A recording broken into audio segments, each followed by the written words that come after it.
Hola, vamos a ver la primera ley de la termodinámica, pero bajo el amparo de un único concepto que es calor. De partida comentarles que la ley de la termodinámica reúne tres conceptos claves para lo que son transformaciones energéticas en un sistema, que son calor, trabajo térmico y energía interna de la sustancia. Obviamente, dada la complejidad de la comprensión de este tipo de ley, es que lo vamos a segmentar en al menos 4 clases, cada una de ellas dándole hincapié a cada uno de estos conceptos y finalmente unificándolos en lo que sería la primera ley de la termodinámica. Recordar que habíamos establecido la ley cero de la termodinámica que nos plantea un equilibrio térmico, es decir, plantea de que dado el contacto entre dos cuerpos a distinta temperatura, va a llegar un instante en el cual ambos cuerpos van a dejar de transmitirse energía en forma de calor y ese momento va a ser el que vamos a denominar como equilibrio térmico, en donde las temperaturas de ambos cuerpos se igualan y cesa la energía en tránsito desde el cuerpo más cálido al más frío. Esta ley, la ley cero de la termodinámica, si bien se plantea como la primera ley en el orden numérico, corresponde a la última ley y llena este vacío que va a dejar las tres leyes fundamentales de la termodinámica, en donde básicamente la ley cero de la termodinámica establece una relación clara y natural entre el concepto de calor y de temperatura. También logra especificar el hecho de que el calor surge a partir de las diferencias térmicas entre dos cuerpos. Por lo tanto, es de suma trascendencia en el sentido de unificar conceptos básicos de las leyes de la termodinámica y de la termodinámica en sí. Recordar que tenemos tres tipos de sistemas termodinámicos, que son el sistema abierto, el cerrado y el aislado. Particularmente recordemos que nosotros trabajamos bajo el amparo de un universo. El universo está conformado por el sistema y su entorno. Nosotros siempre hacemos referencia a una parte muy pequeña de este universo que es algo denominado sistema. Más particularmente, nosotros siempre estamos trabajando en los sistemas termodinámicos que serían los aislados, en el sentido de que no nos interesa cómo el entorno pudiese afectar a nuestro sistema, tanto en lo que es energía como en lo que es materia. Por lo tanto, para idealizar los trabajos, para idealizar los sistemas en los cuales vamos a trabajar y generar una instancia en donde sea menor las variables matemáticas, es donde vamos a trabajar siempre en los sistemas aislados, por ejemplo, en un termo. Dado eso, establecido ya nuestra premisa de que es que trabajamos en sistemas térmicos aislados, debemos recordar qué es el calor. De partida, hasta la fecha de hoy, hemos establecido que el calor no es nada más que energía en tránsito. Es energía que surge cuando hay un viaje desde una mayor temperatura a una zona de menor temperatura. Y este viaje, este traspaso de energía es calor, ¿ya? Lo podemos medir en calorías, lo podemos medir en joule, porque es un tipo de energía. Recordar que la termodinámica lo que estudia es las transformaciones energéticas, por lo tanto el calor es uno de estos conceptos clave.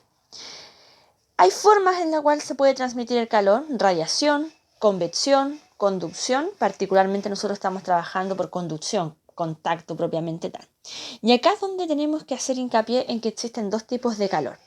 Uno, que vamos a llamar calor latente, que es aquella energía necesaria para que un cuerpo, para que una sustancia pase de un estado de la materia al otro. Por ejemplo, cuando un hielo se derrite, el agua y el hielo coexisten en la misma temperatura, a los 0 grados Celsius. Sin embargo, esa transformación de estado de la materia genera la necesidad de que yo invierta energía. Esa energía es un tipo de calor, pero es un calor denominado calor latente. Importante, el calor latente es aquel, por definición, que genera un cambio en el estado de la materia, pero no genera variación de temperatura. Por eso el ejemplo de que el agua y el hielo coexisten a los 0 grados Celsius se debe a de que en esa temperatura el calor que se genera no hace una modificación térmica, sino que genera solamente un cambio de estado de la materia, ¿ya? Por otro lado, está el calor con el cual hemos trabajado, esta fórmula: calor igual a la masa por el calor específico por la variación de temperatura, en donde básicamente le vamos a denominar calor sensible, y es aquel calor, aquella energía necesaria para generar una variación en la temperatura de un cuerpo, ya sea aumentando la temperatura en donde yo le doy calor al sistema o ya sea disminuyendo la temperatura en donde el sistema me da calor a mí. Importante ahí tener ese parámetro. Este calor es sumamente importante en el sentido de que no genera cambio de estado de la materia. Es decir, si yo tomo un vaso con agua, una taza con agua y le estoy permitiendo que esta agua pase de los 4 grados Celsius a los 20 grados Celsius en donde no hay ningún cambio del estado de la materia, es calor sensible. Calor sensible, tal como ya lo dije, corresponde a energía en tránsito cuya finalidad es generar un cambio en la temperatura. Si la temperatura aumenta es porque el sistema absorbió calor, por lo tanto, al tener una ganancia de energía vamos a decir que es un calor positivo. Si la temperatura disminuye, significa que el sistema perdió calor. Esa pérdida de calor lo vamos a mencionar con un signo negativo. Aquí es sumamente importante ahora tener en cuenta los signos. La primera ley de la termodinámica establece que el calor lleva un signo, ya sea positivo o negativo, que es lo que nos permite establecer esta implicancia energética de un sistema, ¿ya? Y la fórmula, tal como ya la hemos estado aplicando desde un comienzo del ramo, va a ser que el calor va a ser la masa del cuerpo en gramos por el calor específico que corresponde, recordemos, a la energía necesaria para calentar en 1 grado Celsius 1 gramo de energía o para disminuir su temperatura en 1 grado Celsius 1 gramo de esta sustancia y la variación de temperatura en grados Celsius, ¿cierto?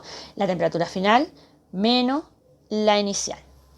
Importante, ¿hasta qué instante es que un sistema cede calor? Acá volvemos a esta falencia que tienen las otras leyes de la termodinámica y que la ley cero de la termodinámica establece. Un sistema cede calor hasta que es capaz de igualarse con el otro cuerpo de a su lado o incluso aquí podríamos decir igualarse con su entorno. Si yo me sirvo una taza de té, el té se va a enfriar hasta que logre contener la temperatura del entorno, hasta que la taza tenga la misma temperatura que el té y tenga la misma temperatura del entorno propiamente tal.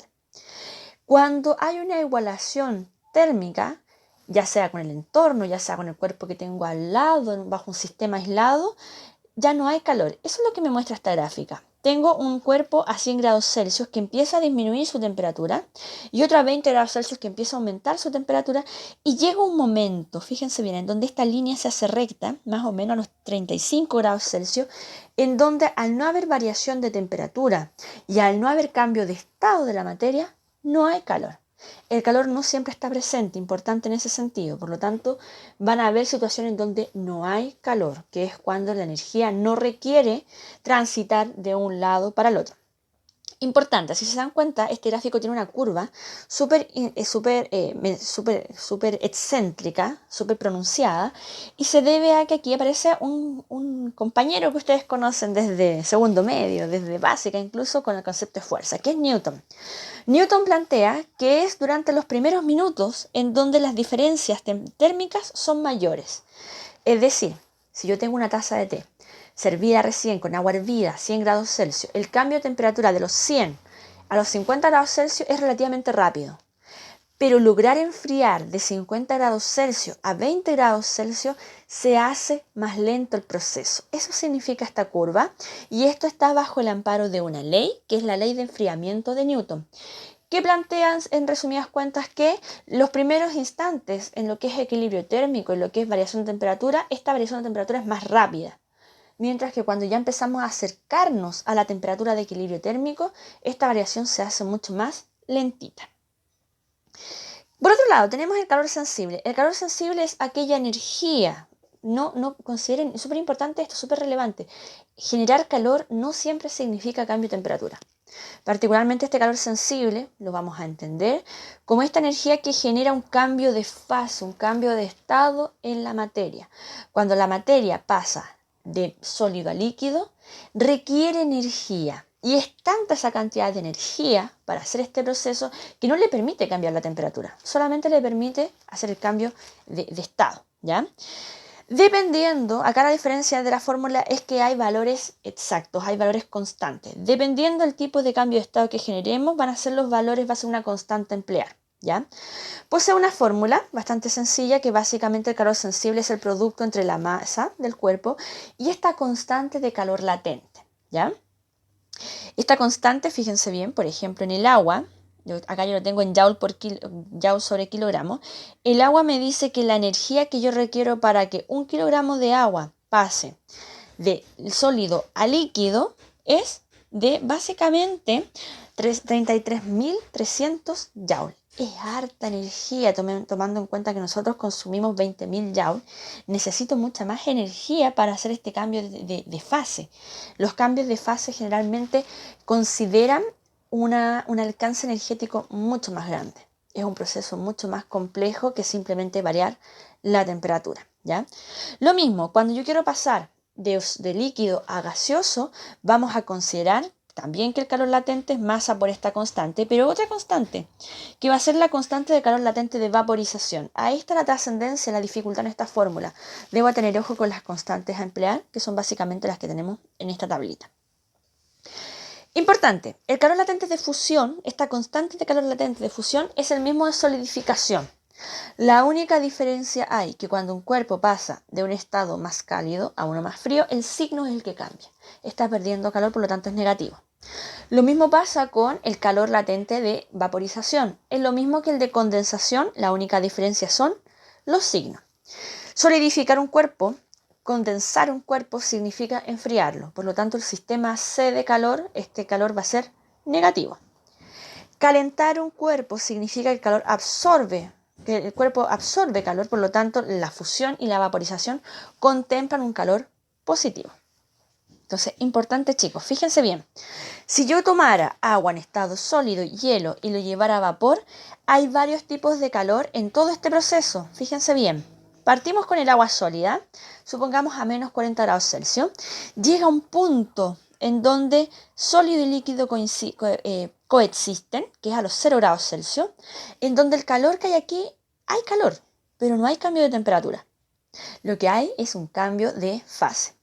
Cuando todo el sólido se transforma en agua, el agua comienza nuevamente a calentarse, en donde ya aparece nuevamente el calor latente, y llega a un punto en donde coexiste líquido y gas, que es básicamente a los 100 grados Celsius en el caso del agua, y en donde el calor que ahí se emplea no va a generar variación de temperatura. Lo que genera es cambio de fase, que es cuando está hirviendo el agua y nosotros vemos que en la olla sale mucho gas, se debe a un cambio de fase, se debe a que el calor que está llegando desde el fogón de la cocina o desde el radiador de la cocina, lo que está generando no es calentar más el material, lo que está generando es cambiar el estado de la materia. Y finalmente, si yo logro hacer que todo el agua se convierta en vapor, ese vapor se va a calentar, pero empleando un calor distinto que es el calor sensible. Veamos un ejemplo. Tenemos un cubo de hielo de masa de 100 gramos, inicialmente a una temperatura de menos 20 grados Celsius, se calienta a agua, es decir, queremos este hielo convertirlo a agua, pero que esta agua llegue a 40 grados Celsius. ¿Qué datos me dan? Me dicen que el calor del hielo, el calor específico del hielo es de 0,5 calorías grados Celsius, que el calor específico del agua es de 1 caloría gramo grados Celsius, que el calor de fusión del hielo, es decir, calor latente, es de 80 calorías por gramo. ¿Cuáles son las cantidades de calor sensible y calor latente intercambiadas en esta transformación? ¿Cuál es la energía necesaria para llevar a cabo este proceso? Fijémonos bien, ¿qué datos tenemos? Tengo la masa del hielo y la masa del agua. Como estamos en un sistema aislado, no voy a perder masa. Por lo tanto, la masa tanto del hielo como del agua son estos 100 grados. 100 gramos, perdón. La temperatura inicial es de menos 20 grados Celsius, la temperatura final es de 40 grados Celsius. Teniendo en consideración, chicos, que a los 0 grados Celsius es un punto de quiebre en donde el hielo pasa a agua. Por lo tanto, ahí pasa otra cosa. Tenemos el calor específico del hielo, 0,5 calorías grados Celsius, y el calor del agua, que es calor específico, que es de 1 caloría gramos grados Celsius. Y tenemos una constante adicional, que es el calor latente de fusión. Así de largo es el nombre de esta constante, que son las 80 calorías gramos por gramo. Fíjense bien, yo hice este esquema en donde yo logro establecer parámetros. Cuando tengo agua sólida entre los menos 20 grados Celsius a los 0 grados Celsius, el proceso de tomar el agua sólida, el hielo, de los menos 20 grados Celsius y aumentar su temperatura a los 0 grados es calor sensible. Por lo tanto, el primer cálculo que tengo que hacer es de este calor sensible que me permite este cambio térmico. A los 0 grados Celsius, el hielo se empieza a transformar en agua. Ese proceso conlleva otro tipo de calor, que es calor latente de fusión, porque el sólido se está transformando en agua. Una vez a los 0 grados Celsius que yo tengo todo el sólido transformado en líquido, ese líquido va a pasar de los 0 grados Celsius a los 40 grados Celsius. Cambio de temperatura, eso implica que hay un calor sensible, ¿ya? Y tenemos que hacer obviamente estos tres cálculos. De partida, aquí modifiqué lo que había en la clase mal. El calor sensible del hielo va a ser la masa del hielo, 100 gramos, por el calor específico del hielo, 0,5, por la variación de temperatura. Estoy pasando desde los menos 20 grados Celsius a los 0 grados Celsius. Esa es mi variación de temperatura del hielo. Estoy aumentando la temperatura, por lo tanto mi variación es positiva. Este calor es positivo, 20 grados Celsius.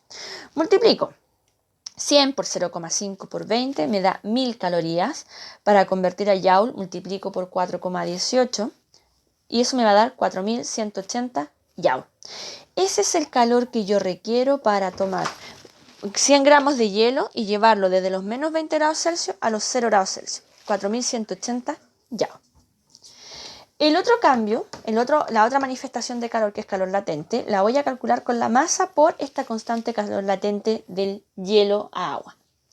Fíjense bien, la masa sigue siendo 100 gramos y lo voy a multiplicar por este constante que es 80 calorías por gramo. Al multiplicar esto me da 8000, voy a transformar a Joule nuevamente multiplicando por 4,18, dándome 33.400 Joule. Fíjense bien la diferencia entre el calor necesario para aumentar 20 grados Celsius en el hielo al calor necesario para hacer un cambio en el estado de la materia. Es mucho mayor la energía que se requiere. Los cambios en el estado de la materia implican procesos energéticos de amplio requerimiento. Es decir, se emplea mucha energía. Ya, estamos en el punto en el cual logré transformar el hielo en agua. Ahora, esa agua yo la quiero calentar de los 0 grados Celsius a los 40 grados Celsius. Calor sensible. Masa por calor específico por la variación de temperatura. Nuevamente, los 100 gramos por el calor específico del agua, que es 1. Y la variación de temperatura, voy de los 0 a los 40 grados Celsius. Aumenté dicha temperatura. Multiplico 100 por 1 por 40, 4000 calorías. Lo vuelvo a transformar en Joule, son 16.720 Joule. Finalmente, fíjense bien, con este cálculo nosotros hicimos el cálculo de cada uno de los calores en estos tres momentos que vive este hielo para pasar a agua de 40 grados Celsius. Y además, la pregunta me decía, ¿cuánta es la energía total? Por lo tanto, tengo que sumar todas las energías. Si yo sumo esta energía, estas 1000 calorías, más las 8000 calorías, más las 4000 calorías, obtengo 13000 calorías. Es la cantidad de energía que yo requiero para 100 gramos, es decir, la mitad de un vaso con agua, la mitad de un vaso con hielo, convertirlo de hielo a agua. Es bastante energía, chicos, si tomamos en cuenta que nosotros consumimos 2000 kilocalorías. Es bastante energía. Y por otro lado, tenemos que en Joule, esta cosa si yo sumo me da 54.340 Joule. Entonces, importante, siempre que tengamos ejercicios de esta índole, debemos diferenciar los momentos, los instantes en que está viviendo la materia. Cambios de temperatura implican calor sensible, cambios de estado de la materia implican no cambios de temperatura, sino que implican otro tipo de calor, en donde esta energía que va con él lleva solamente a un cambio de estado de la materia, que es el calor latente. Entonces, fíjense bien. Para cerrar, y de forma importante, cuando un cuerpo pasa de un estado térmico a otro, ya sea enfriándose o calentándose, este cambio puede ser cambio de temperatura, o bien yo puedo decir que cambió su estado térmico, no necesariamente cambiando la temperatura, sino que cambiando el estado de la materia. La manifestación, la consecuencia de generar calor sobre un cuerpo no solamente es cambio de temperatura, sino que también puede ser cambio en el estado de la materia.